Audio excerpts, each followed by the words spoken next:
Okay, we have been talking of willingness. I would like to give some examples of unwillingness.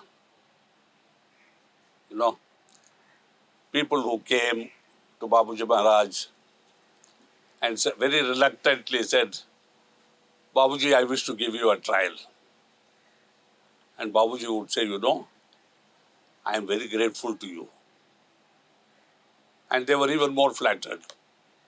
They said, no, Babuji, you don't have to be grateful because after all, you are trying to do some good for me. Perfunctory courtesy, a grudging acceptance that somebody is going to help you. And then Babuji would give a sitting. And at the end, they would say, but Babuji Maharaj, I didn't feel anything. Yes, it is my fault, I am telling you. But if I had done more, it would not have been good for you. Yes, but Babuji, how can you give me more and it's not good for me? Then Babuji said something which we should all remember. He said, anything too much is bad for us. Whether it is food or drink or money, God gives us enough. And we should not ask for more. And people are used to asking for more because it is lalach, I am telling you. It is greed. In spirituality, there must be no greed. There must only be aspiration for growth. There must be longing. There must be love. What about too much of love, Babuji Maharaj, one man asked? He said, I am telling you, love cannot be too much.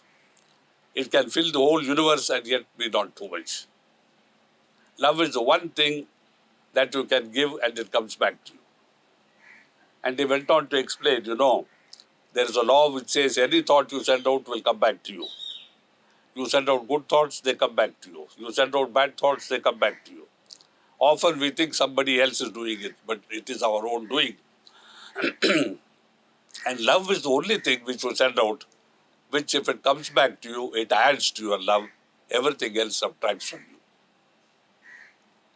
Then I told him about a proverb in Tamil, you see. Alavakka mijinal amritamam visham. Even Amrit, the immortal, the low, the immortality, something like that. Even that can be too much. Everything must be measured. And he said that transmission must be subtle and must be of the correct dosage. He said dosage is very important. Because suppose an injection is good for you and you give 2 injections at the same time, patient can die, although the medicine is good for you. So, right time, appropriate dosage, these 2 things are to be remembered. But these people, they were not willing to try Sahaj Marg. They had only sat with a grudging sense of, trying it. And they left. And Babuji said, look here, I wasted 1 hour with them. I said, but why do you waste? He said, well, I am obeying Lalaji Maharaj. He said, bring more and more and more to this way of Sahaj Marg for their emancipation, for their good, for their evolution. But they don't accept. And what can I do if they're unwilling? He says, we can train animals easily. You can train a dog. You can even train a lion in such a way that the trainer can put his head into the mouth of the lion and it will not bite. But human beings are almost impossible to train. I said, why? He said, God gave them will and they misuse it. God gave them intelligence, they misuse it. Both are to be used for their evolution. Intelligence is meant to find out what is the best thing for you, and willpower is to enable you to do it for your own good. Both are misused. I said, don't you think, Babuji, that God made a mistake in giving human beings intelligence and will? Animals, birds, they seem to survive better. He said, in a way, you are right. But remember, Parsarthi, that God never makes mistakes. Because if He did not give, even the few people who achieve would not achieve. So here we count in terms of 1 in million, 1 in 100 million, and not in 1 in 10. I said, Babuji, that's why so many people join and leave. He said, yes. Because they expect instant results. They want to come and be instantly a saint, without knowing what is a saint and what is an instant. An instant can be as long as a yuga if they don't do a thing properly. And a yuga can be an instant to a man who does it, and in that instant, he has transcended time.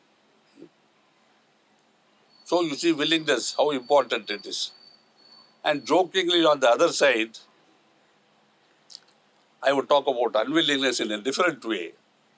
That when we sat in the evening with Babuji Maharaj, every evening, the Malid used to water the bricks in the courtyard and bring his chair and his hookah and 3 chairs here, and a charpai in front. And I used to sit on the charpai facing him. And it would be 6 o'clock, 6:30, 7, 7:30. Some people would feel hungry, but unwilling to say so. They would say, Babuji Maharaj, are you not feeling hungry? You should go and eat. And Babuji would laugh and answer, no, you are a young man. You go and eat. He would go. 8, 2 people would go. 8:30, 3 people would go. Again, Babuji has to tell them, you please go. And after they have all gone, he would probably eat at 10 o'clock. Then he would come back and sit in his chair. Now, instead of 40, we would be about 10 or 12 people. Again, this unwillingness to say, I am asleep, I want to go, Babuji, and go away. They would say, Babuji, don't you think you should go to bed? No, I am a night bird, ullu. What is the English for ullu? Owl. You understand owl? I am a night bird, the owl. You go to bed. This was repeated about 10 times until all had left. I was the only one sitting. And he would say, Parthasarathi, it is amazing how when they are hungry, they tell me to go and eat.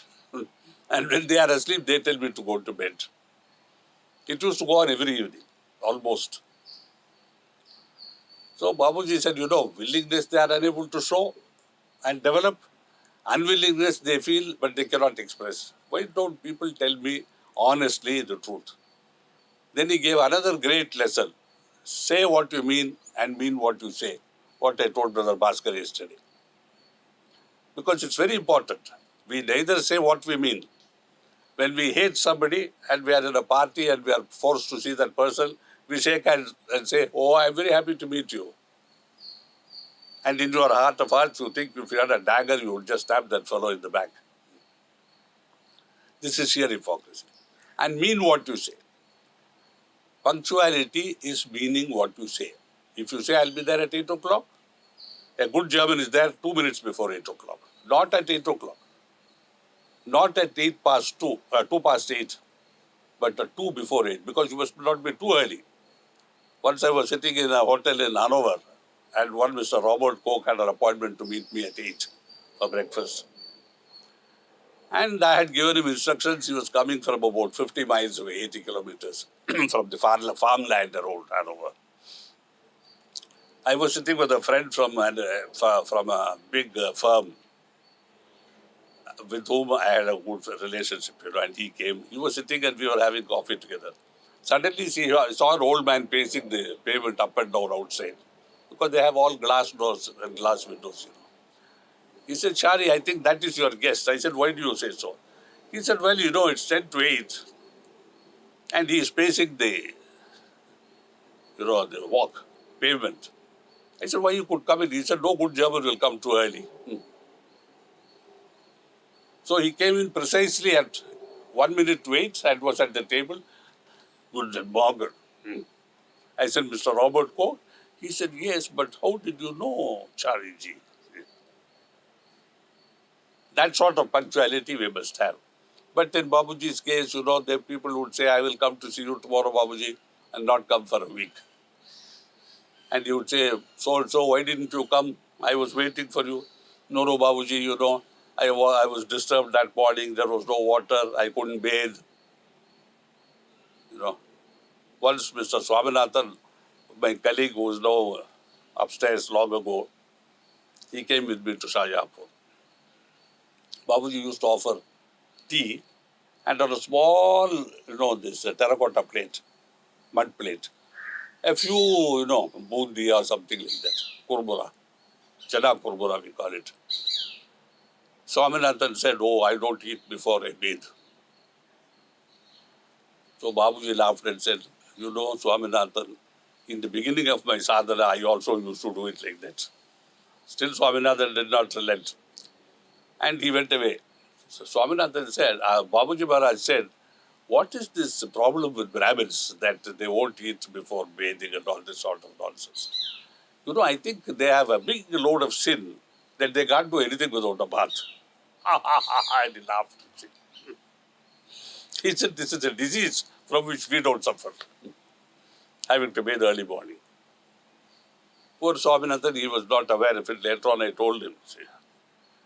So, you see, we have habits which are not good for us. We must develop habits which are good, but we cannot develop smallest thing being punctuality, important thing being say what you mean and mean what you say. See, none of these things we obey. And then, of course, there is the courtesy to be shown to the Guruji. People used to come and touch his feet. But I've seen boys coming and just touching his knees. They are too, lazy to bow down before him. But perfectly they touch and go away. Babuji used to laugh. So this was going on like that, willingness, inability to say what you mean, hoping that he will not catch the lie. He could catch a lie even if you lied in Bangalore and he was in Shajapur. All this shows how poorly people understood Babuji, his greatness, his all-pervasiveness, his ability to know everything anywhere. Never understood, which means they did not know he was a guru. And all that they said about you are Babuji Maharaj, you are eternal, you are this, you are that, was false praise, hypocrisy. Once we were in, on our first trip to the US in 1972, and this man, we had only one Indian Abhyasi there at that time, Dr. R.P. Singh. He was a dentist. And he had arranged a lecture in the evening for Babuji. Of course, lecture for Babuji meant lecture for me. I had to speak. And Babuji was sitting there. And before the speech began, this man with a mic with a 100-yard cord like they use on the stage, he was walking up and down introducing Babuji. And at one stage said, I have brought God before you. There is God sitting right in front of you. Please take advantage of Babuji, isko band karo. So I didn't know what to do. Then I adopted a ruse. I took a glass of water and I gave it to him and whispered in his ear, stop. I said, Babuji, what was wrong with what he said? He said, nothing. If he had seen me as God, he could have said it. But without ever having seen me as God or even as a human being properly, how can you talk like this on a stage? That was the first practical lesson, you see. The second practical lesson on that tour was when we were in Boston. They had put out a lot of flyers. They were expecting about 200 people to come for the evening talk. I think it was in the MIT, Massachusetts Institute of Technology.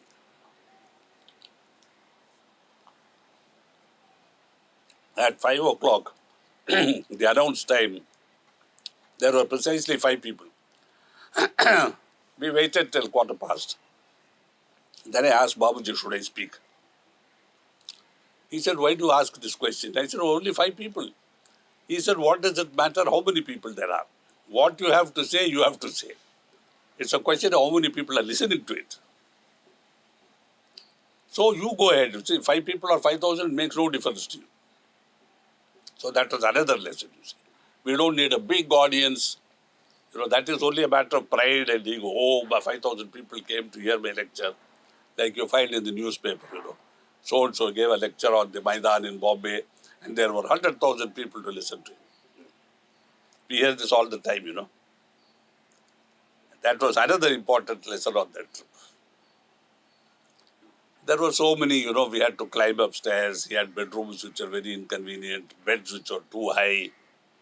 He never complained. Of course, because I had the cooking in my charge, there was no problem about food. But we had to visit 3 centers, or rather 3, and deliver 3 lectures every day. One in the morning at about 10, one at 4, one at 6:30. And we had to drag him along, every time. And I think we were going from, I don't know, from Stonington or somewhere to another place by car.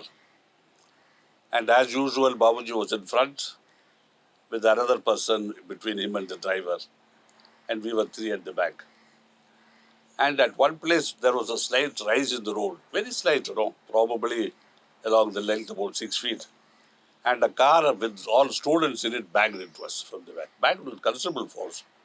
So that Babuji, like that, and he had pain in the neck for 3 days. Of course, we pulled over and the boys pulled over. Mrs. Grace Kimball was with us. She was driving. And she said, what you boys doing, what have you done? Oh, ma'am, we are very sorry. No, we didn't mean to. But then the police came and they took measurements and nothing happened. They don't fight and quarrel like we do in India. Very gentlemanly agreement on both sides. Which incidentally I think is something that is very bad in that society. It's not good.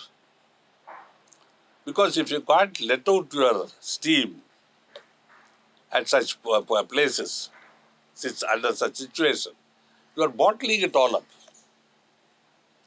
I have often said to these overseas people, that I have no time for unnecessary courtesy and politeness.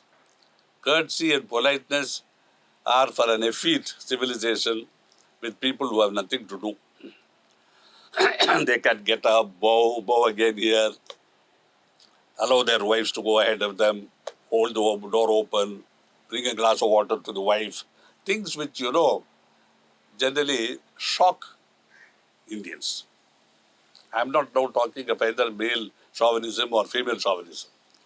The idea that you should not shout, you should not bicker, you should not, even bring a fault to the front by expressing it. Eventually, between a couple, it ends in a divorce or a separation. Because one day, all that thing, you've always been giving me soup like this. But why didn't you tell me, honey? Don't call me honey after giving me rubbish to eat. Take your suitcase in hand and go away. I have heard many of our abhyasis, males, tell me in Europe, that even people who have been 18 years together, 20 years together, they say, Charlie, my suitcase is always packed. I said, why? You've been together 18 years. No, but I can come any evening and find my wife missing. Or she may throw me out. So my suitcase is always packed. This has happened to my personal knowledge in half a dozen cases. Much to my astonishment, even more sorrowful. All because of this bottling up, Small thing like, why do you give me soup without salt would have been enough. Oh, honey, it's the same, it's wonderful. And in Germany, we had salad and we had soup. I had bread, but Babuji would generally not eat bread unless he was hungry, and then half a slice he would dip into soup and eat it, much to the amusement of our hosts.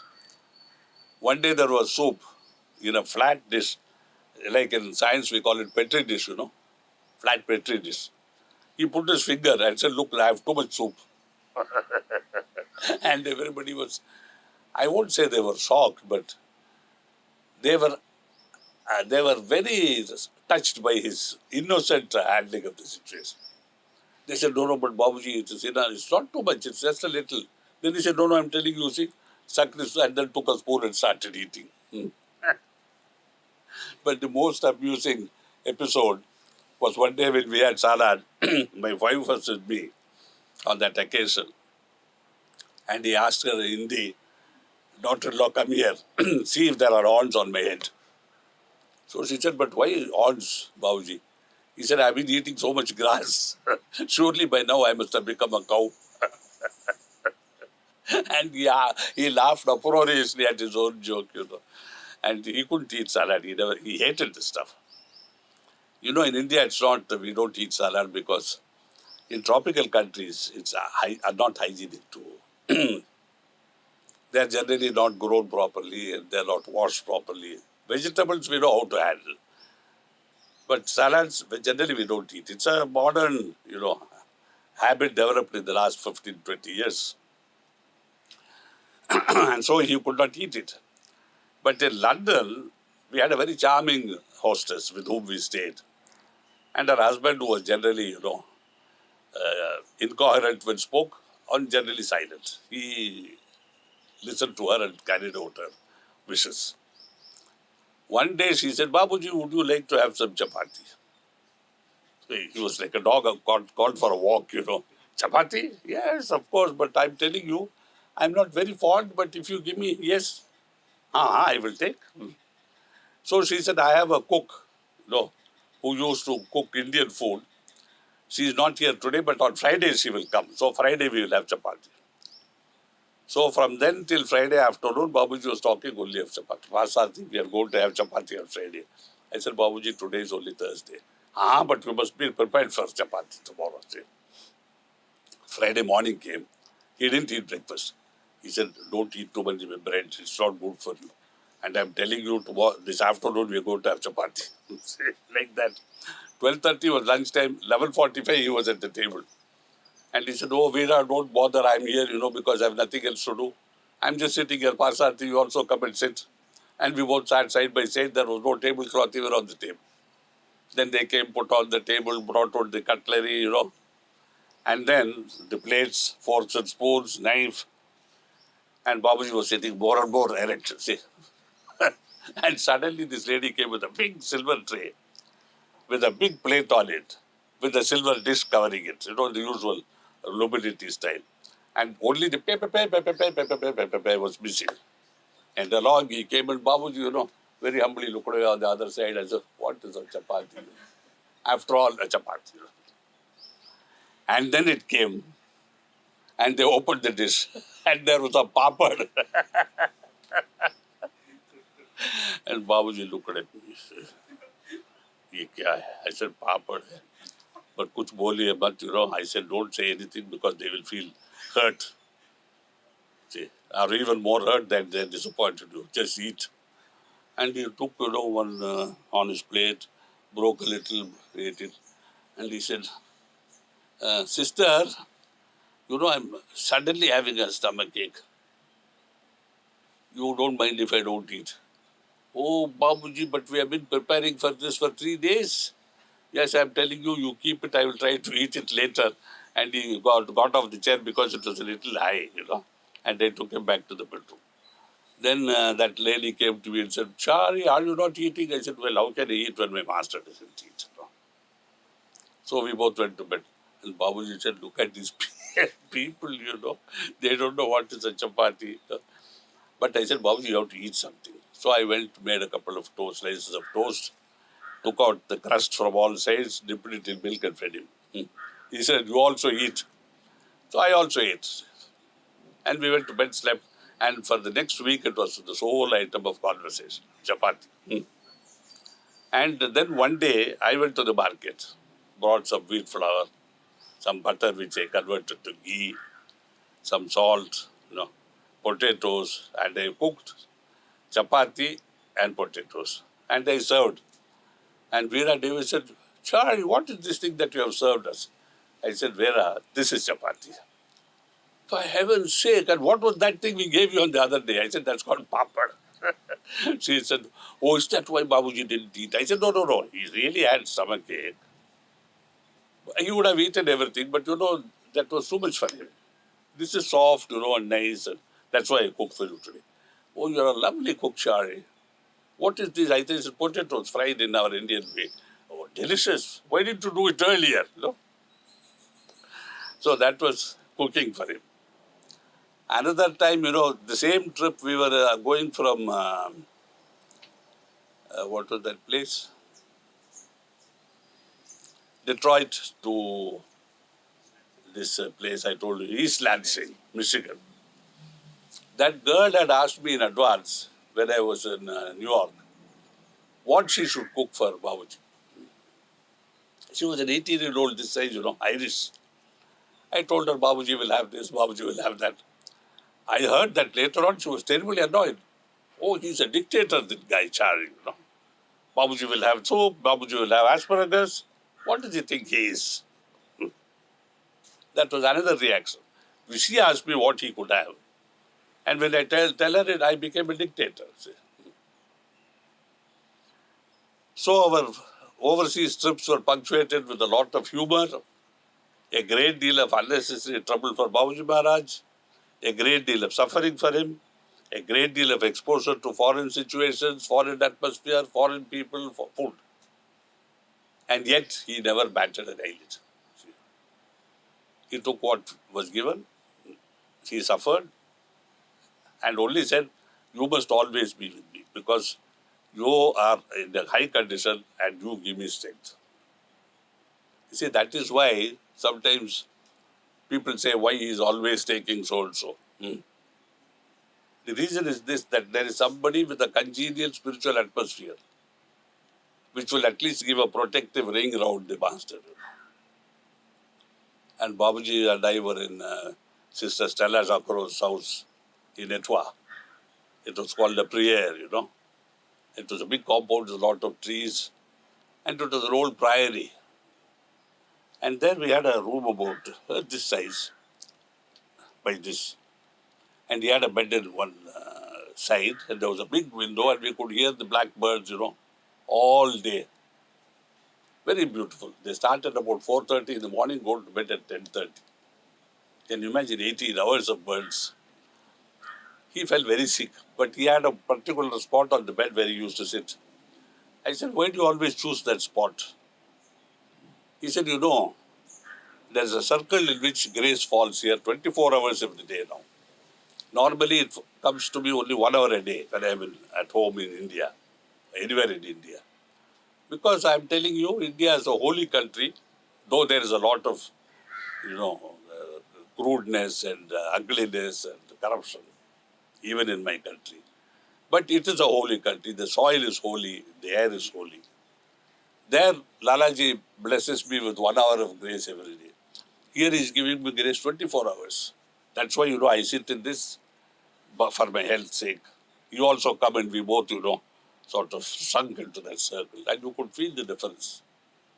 People ask me, will you protect me, Babuji? I'm going to Leh, or I'm going to Timbuktu, I'm going to Nigeria. I said, depend on it. There is always protection. How do I know? I said, well, if you come back alive, you have been protected. And they used to sometimes get very angry because I'm talking of death. One man here right in Madras, one day we were going for satsang. He is dead now. He died long ago. And we were walking for satsang from my house to Mr. Veeravan's house, and it's about a mile and a quarter. On the way, he said, I have applied for a job yesterday. I said, why you are in a good job? He was getting 6,000 rupees at that time, you know, which was like 60,000 rupees today. I said, you are in a good job. He said, no, I have applied for a job which will pay me 4,000. I said, have you gone crazy? You are getting 6,000, you want a job at 4,000.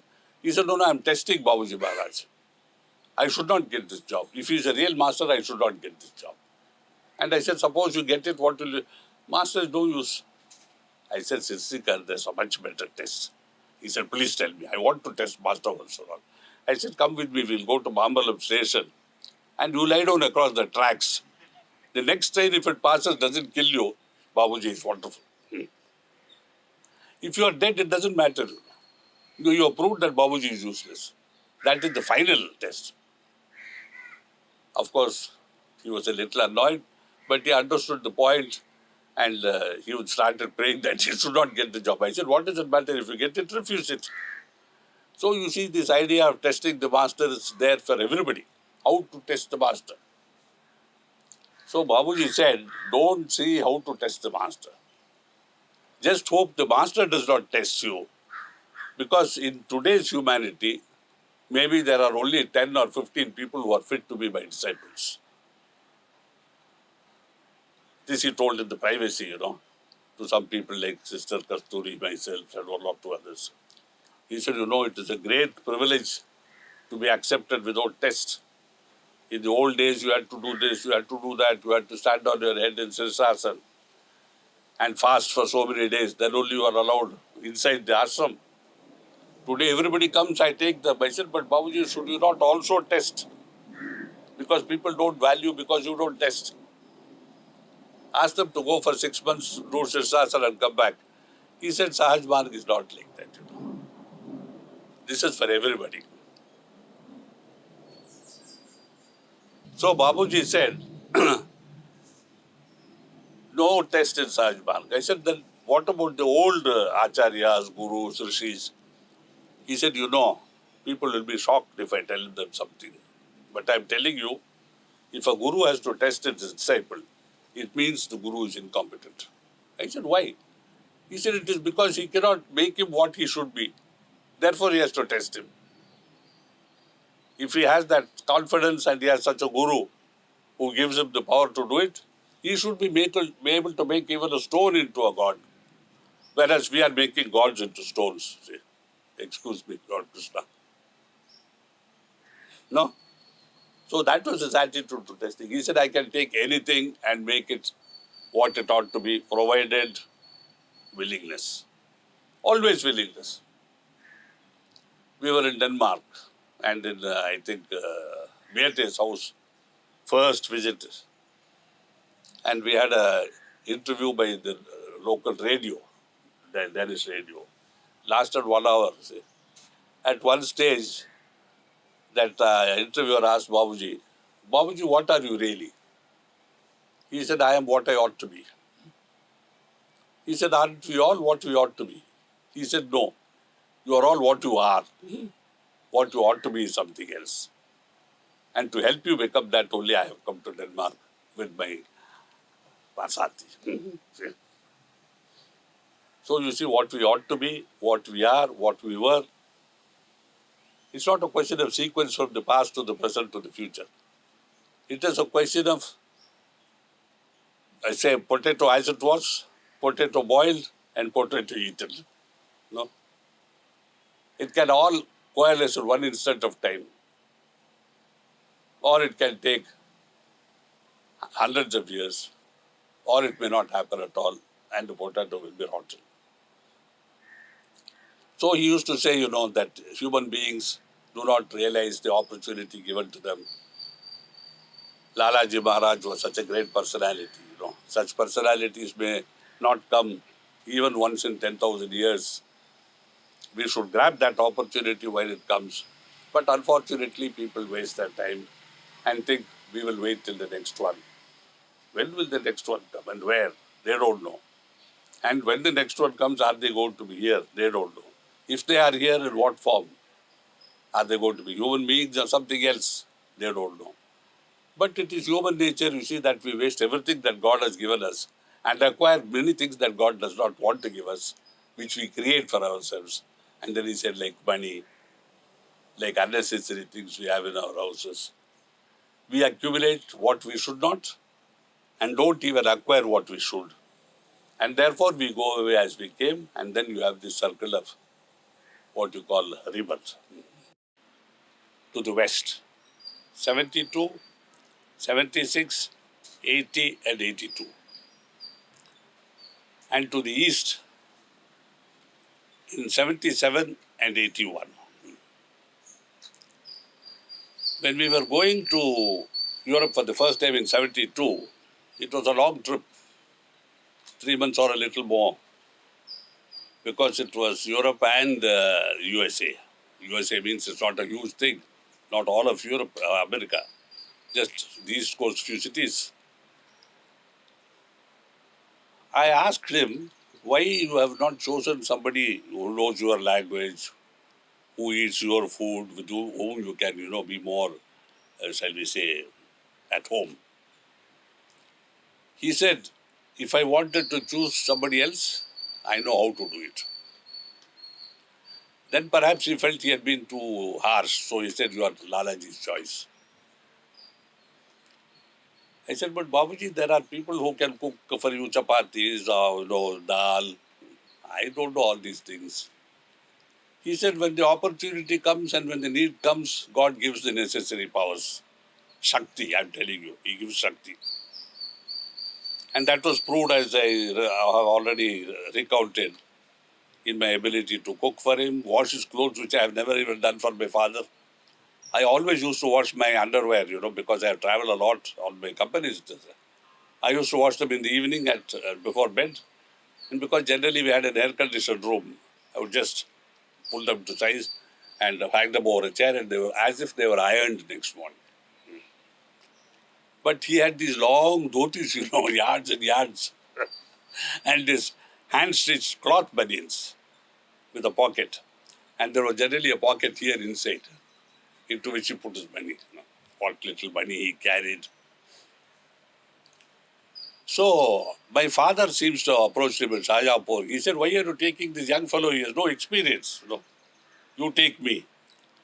He said, Rajagopalachari, we are both old fellows. Dono bude hai in Hindi, you see. And one old man cannot help another.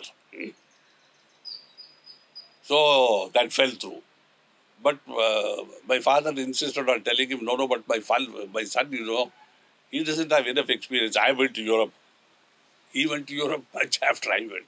He said, Rajagopalachari, I have already told you we are both old. I must respect your age. I cannot take you. See.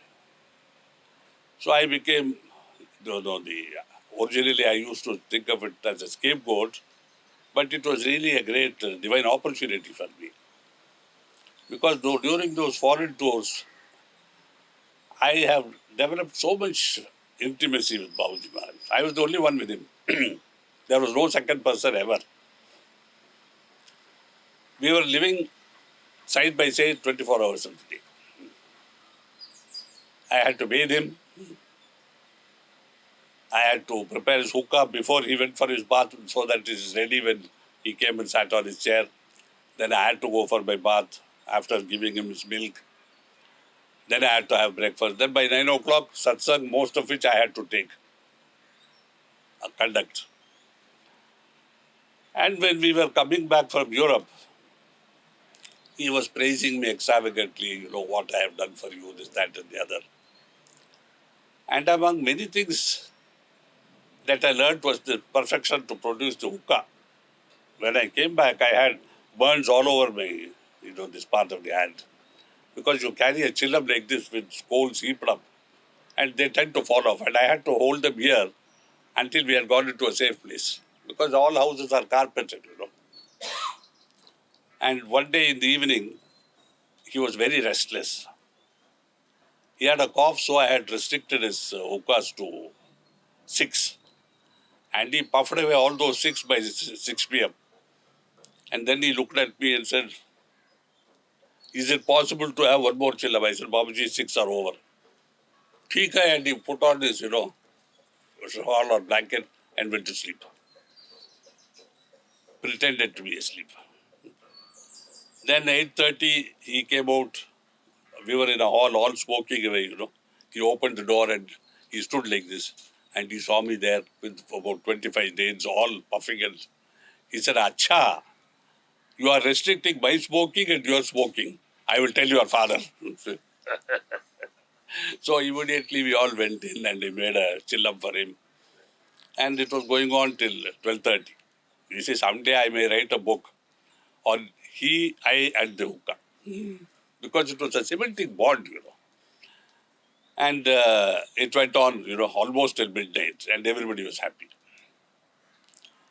When we were in Malaysia, very often he felt he should not smoke. Because in the East, they expect different things from gurus. So he would not smoke the hookah, but he would take a cigarette sometimes. And, he would hold up a cigarette like this, and it was finished. In one pull, he could finish one cigarette. Then we felt it was not good for him because of the paper and, he was getting a cough, so we bought a pipe. I had to necessarily fill it. He said, Dekho, theek se chalta hai ki nahi, see if it pulls all right. So I had to put it in my mouth and puff. And I gave it to him. He turned it upside down. The bowl facing down, and all the tobacco fell out. He said, this is useless, and threw it away. One day what happened, at night after he had gone to bed, my packet of cigarette was empty. I was surprised because there were a few cigarettes in it, So I took out his packet. He smoked State Express 555 and smoked 2 cigarettes before going to bed. Next morning I went to bed. When I came back, he said, I did not know how this happened, but there are 2 cigarettes less in my packet. I was astounded because he never knew what was there, what was not there. I said, Babuji, I am the culpable. I took them away. Ah ha ha, he started laughing. You see, look here, I am telling you, this is the justice of nature. I said, what is the justice of nature? He said, yesterday evening you were somewhere and you were not available. I was looking for you. Then I went and took 2 cigarettes from your packet. Now look here, today you have smoked 2 of my cigarettes. This is the justice of nature. So justice of nature, I said, this is surprising, that even in the matter of cigarettes, there is justice of nature. He said, if you take a leaf of grass from another garden, somewhere you will lose leaves of grass. Nature is so just.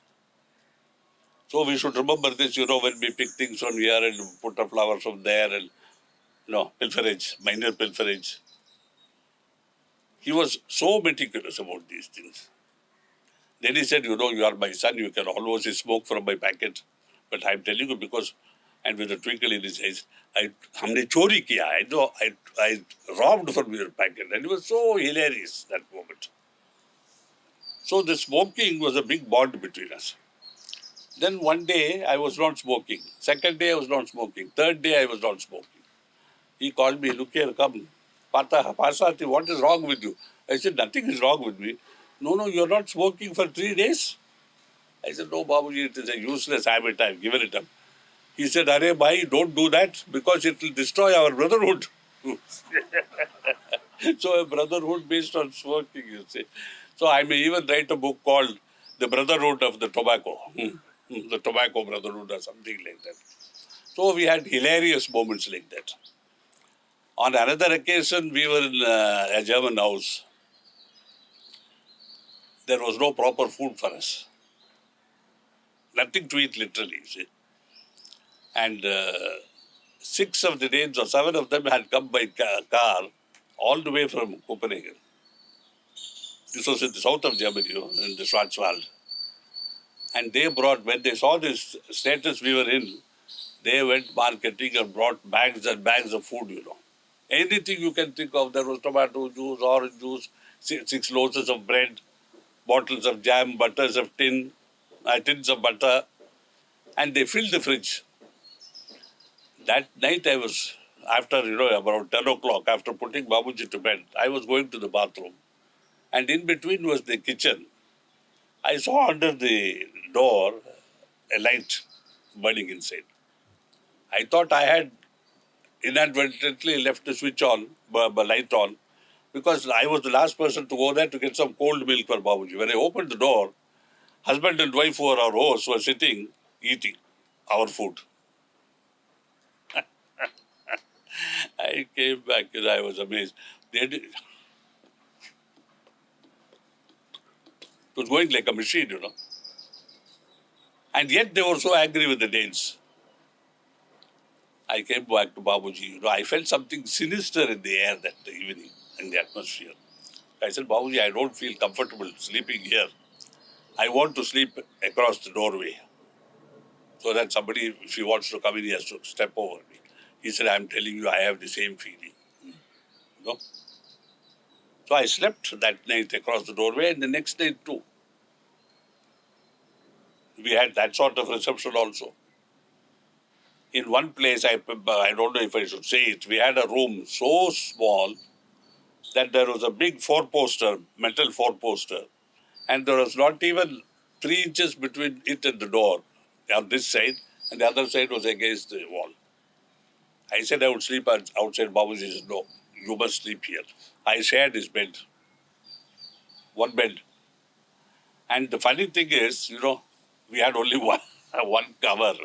He had the habit of suddenly throwing it up and rising like porpoise out of the sea. Look here, I'm telling you. I said, Baba, what is this? No night sleep. So our intimacy was to that extent that we have been together in the same bed. And of course, pressing his feet, oiling his body.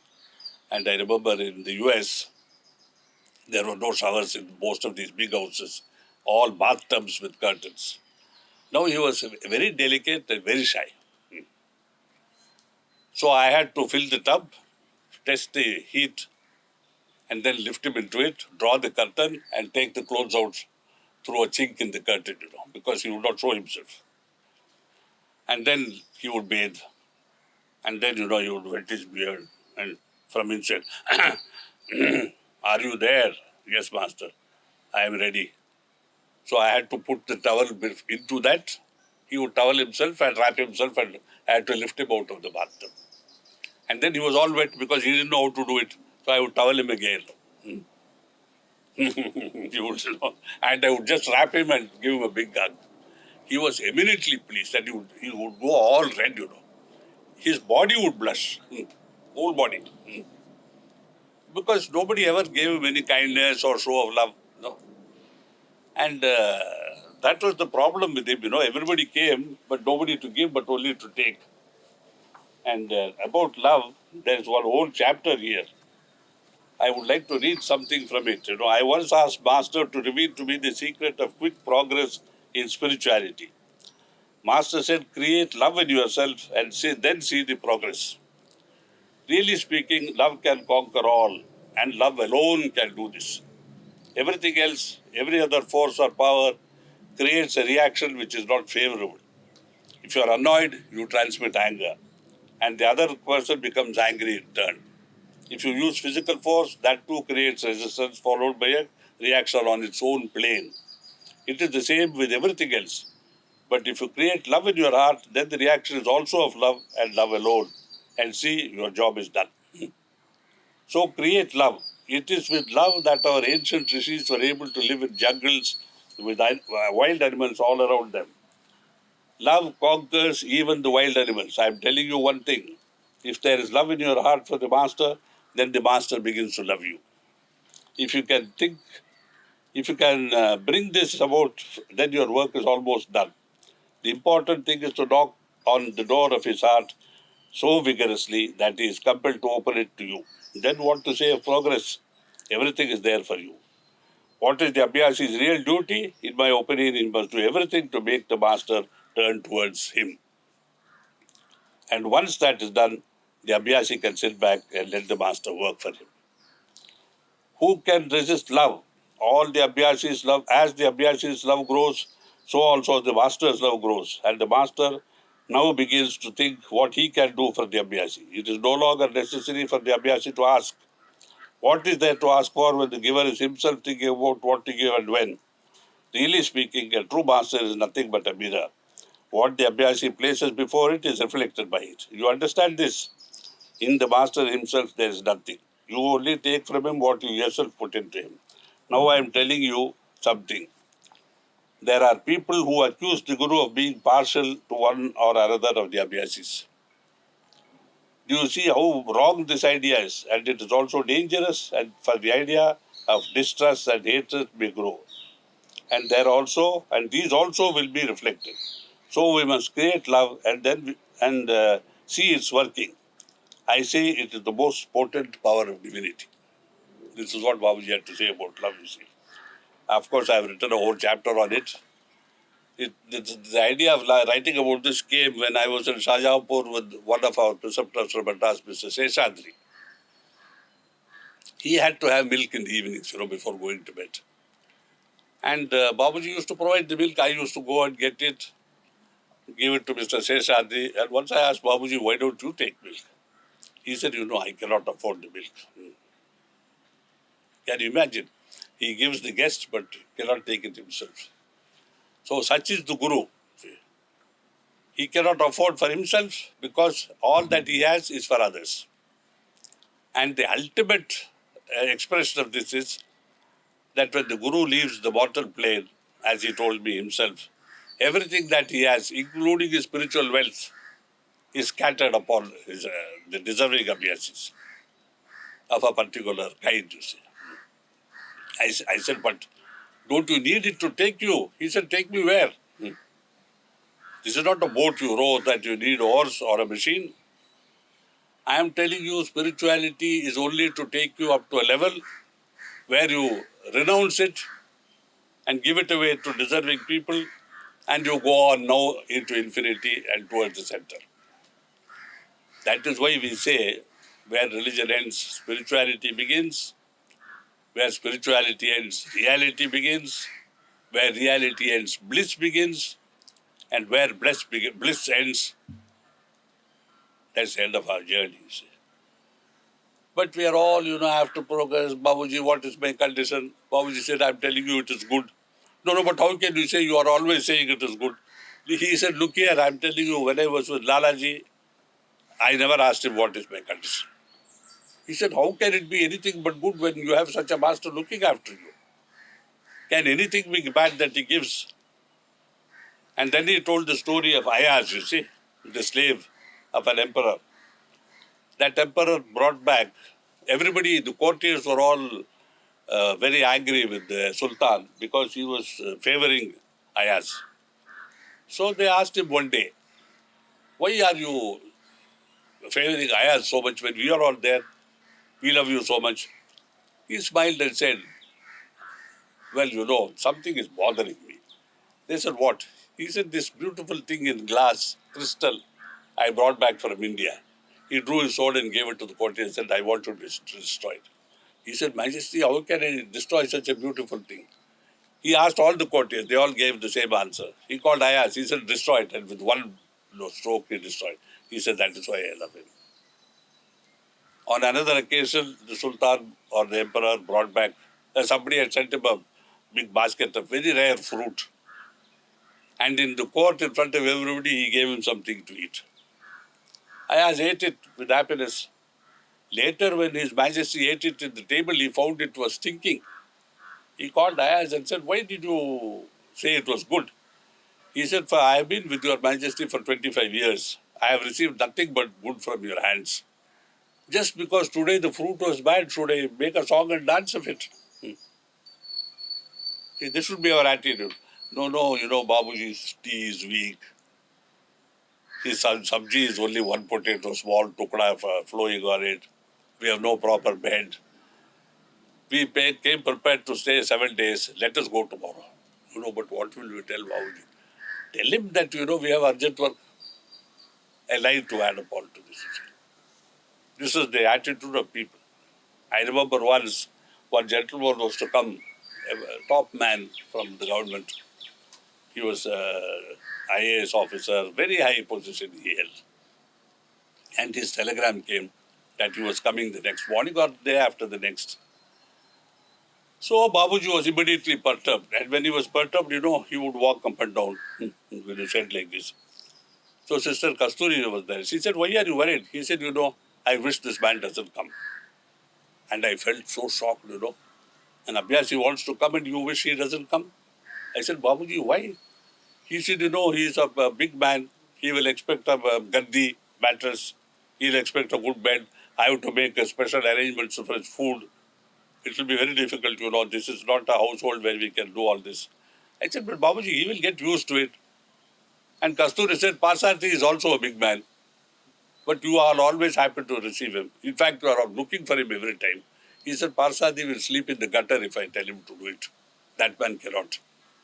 And unfortunately, that man did not come. He sent another telegram, said, visit cancelled for some reason. He said. So Babuji said, look here, how Lalaji protects me. But I was so sorry for that Abhyasi, who let his material comforts, his material needs become a problem to the master himself. Whereas, as I told you, Babuji used to go to Fatehgarh and eat one roti a day because Lalaji was poor and he should not stay in his circumstances. So we learned lessons of how we should behave with our master from all these trips, when we are with him. So may God bless everybody, may Master bless all.